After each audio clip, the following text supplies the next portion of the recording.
encore une fois dans ma cuisine pour vous proposer une petite activité de tri avec vos enfants. Les enfants en général adorent trier les choses. Ça leur permet en fait à l'intérieur de leur tête de commencer à faire des distinctions entre les objets qui sont pareils, pas pareils, le type de différence, et ensuite de pouvoir les manipuler et trier un petit peu à leur façon. Je vais vous proposer plusieurs idées de présentation pour les enfants en fonction des âges. Aujourd'hui, mes enfants n'avaient pas du tout envie de jouer ou voilà, ils avaient envie de faire autre chose, donc je leur ai pas proposé de faire ça avec nous. Voilà, c'est comme ça. Les enfants, parfois, ils n'ont pas envie de faire les choses au moment où nous on les propose, donc on peut observer, essayer de voir à quel moment ils sont les plus disponibles ou pas. Parfois, nos contraintes d'adultes ne sont pas leurs contraintes d'enfants ou pas leurs envies d'enfants, donc il faut composer avec tout ça. Et le confinement, c'est un peu une exagération de tout ça, où voilà, il faut que tout le monde trouve un petit peu son rythme. Voilà, donc moi j'ai décidé de ne pas obliger mes enfants à faire ça maintenant, mais je leur proposerai certainement plus tard, et puis c'est quelque chose qu'ils font assez régulièrement avec moi.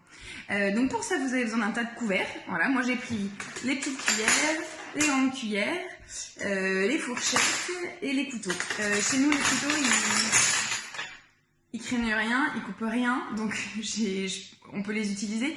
Maintenant, chez vous, surtout si vous faites cette activité avec des petits, ne prenez pas les couteaux, même les fourchettes, ça peut être un petit peu limite, ou alors vraiment c'est sous surveillance, vous faites avec eux si vous voyez qu'ils ont du mal à s'en servir ou à faire attention. Alors dans ces cas-là, il vaut mieux utiliser uniquement les objets qui sont vraiment pas du tout risqués.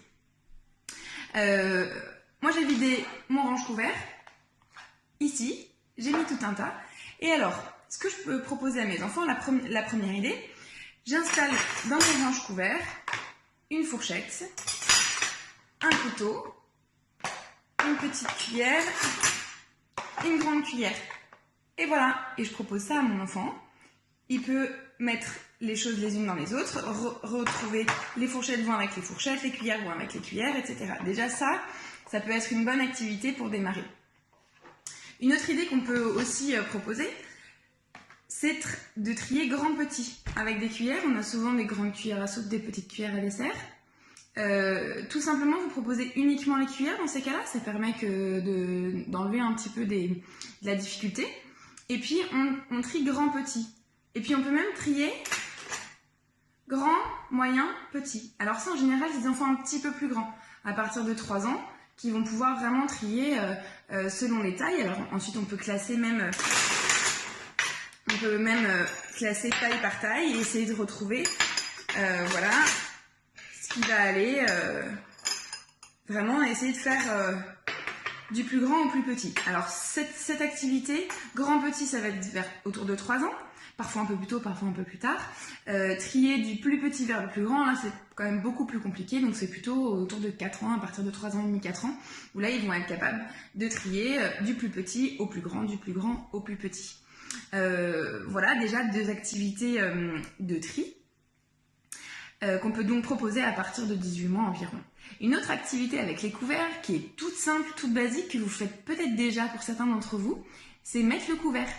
Mettre le couvert, en fait, c'est très intéressant parce que ça permet pour les plus petits de commencer à se rappeler de quoi on a besoin pour manger. J'ai besoin d'une petite cuillère, donc de mettre les petites cuillères à chaque place de chaque membre de la famille. Les grands, ils ont peut-être des couteaux, des fourchettes, etc. Donc voilà, de mettre les choses les unes après les autres, ça prend beaucoup plus de temps, c'est sûr, il faut prendre un petit peu d'avance par rapport au repas.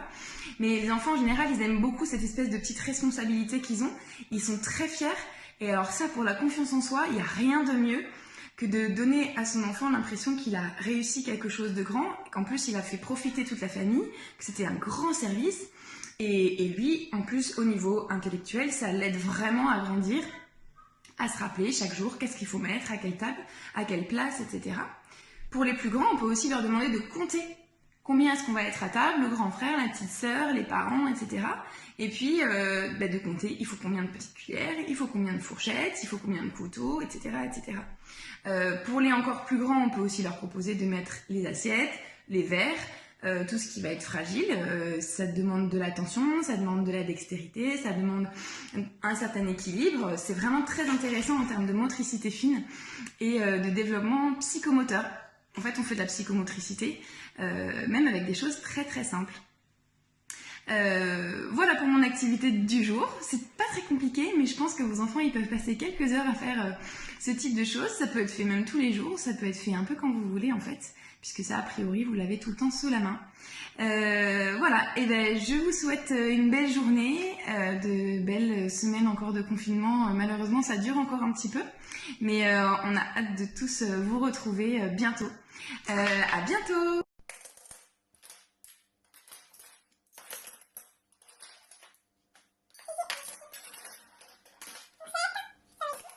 Et voilà pour aujourd'hui. À toi Myriam.